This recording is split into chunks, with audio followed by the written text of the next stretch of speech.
Good morning students, आप सभी का क्लास 4 में हिंदी विषय पर स्वागत है। बच्चों, जैसा कि हम लोगों ने पिछली कक्षा में लेसन 8 तक की पढ़ाई कर लिए थे और आज हम उससे आगे का लेसन पढ़ेंगे, लेसन 9।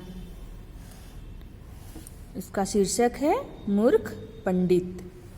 तो सभी बच्चे ध्यान देंगे।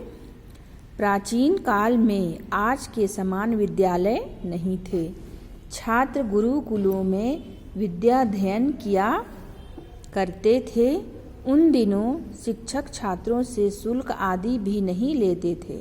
शिक्षकों तथा छात्रों की जीविका गुरुकुलों की खेती की भूमि तथा राजाओं व धनी व्यक्तियों के दान पर निर्भर थी।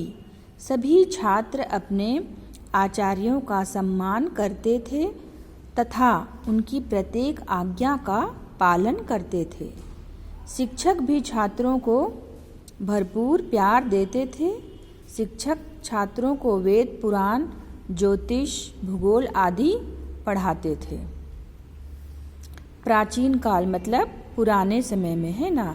आज जैसे विद्यालय नहीं थे, मतलब स्कूल इतना नहीं था। सभी छात्र गुरुकुलों में विद्याध्ययन किया करते थे। एक गुरुकुल था, वहाँ पर वे शिक्षा प्राप्त करते थे, पढ़ाई करते थे। उन दिनों शिक्षक छात्रों से शुल्क, मतलब उस जमाने में शिक्षकों द्वारा छात्रों से, बच्चों से फीस नहीं लेते थे। शिक्षकों तथा छात्रों की जीविका गुरुकुलों की खेती की भूमि, है ना। जो उन लोगों का जीवन कैसे चलता था, जो गुरुकुल में खेती होती थी, वहाँ की भूमि तथा राजा लोग जो दान करते थे, राजा और धनी व्यक्ति, अमीर आदमी लोग दान करते थे, उसी से चलती थी उनकी जीविका। सभी छात्र अपने आचार्यों का सम्मान करते थे। सभी छात्र सम्मान करते थे, मतलब आदर करते थे सभी शिक्षकों का और उनकी प्रत्येक आज्ञा का पालन करते थे। मतलब जो वो आज्ञा देते थे, शिक्षक लोग जो बोलते वही वे छात्र करते थे। शिक्षक भी छात्रों को भरपूर प्यार देते थे, मतलब बहुत प्यार करते थे शिक्षक छात्रों से। शिक्षक छात्रों को वेद, पुराण, ज्योतिष, भूगोल आदि पढ़ाते थे, है ना। ये सब शिक्षक छात्रों को पढ़ाते थे। एक बार किसी गुरुकुल में चार छात्र पढ़ते थे। मतलब एक गुरुकुल था, वहाँ पे कितने छात्र पढ़ते थे? 4 छात्र पढ़ते थे। उन सभी को वेद, पुराण व दूसरे विषय भली भांति कंठस्थ थे। मतलब जो चारों छात्र थे उनको वेद, पुराण और जो दूसरे विषय थे वे सभी उनको अच्छे से याद थे, किंतु उन्हें व्यवहारिक ज्ञान शून्य मात्र था।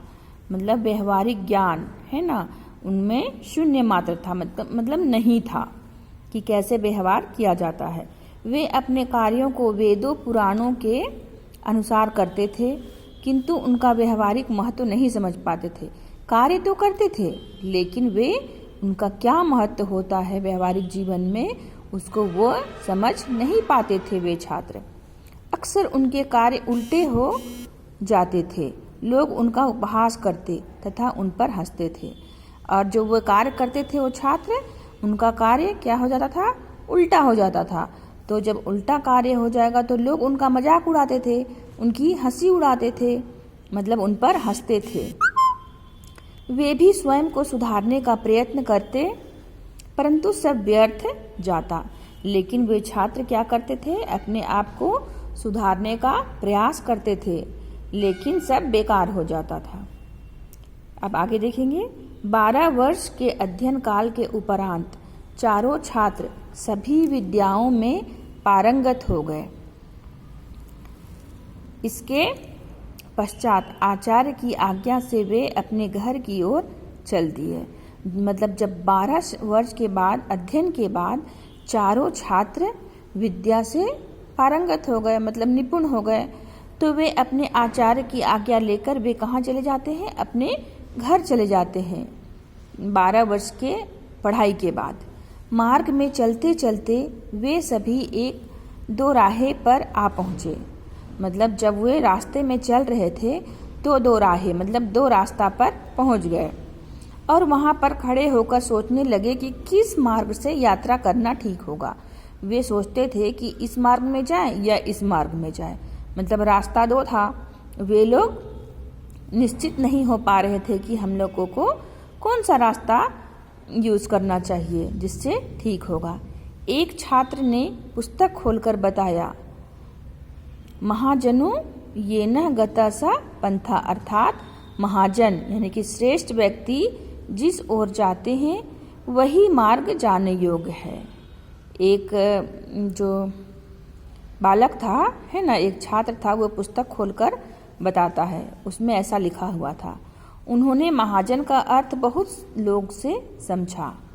महाजन का अर्थ मालूम नहीं था, इसलिए तभी वहां से बहुत से लोग 100 को दाह संस्कार के लिए ले जा रहे थे। चारों छात्र 100 यात्रा के पीछे चल दिए।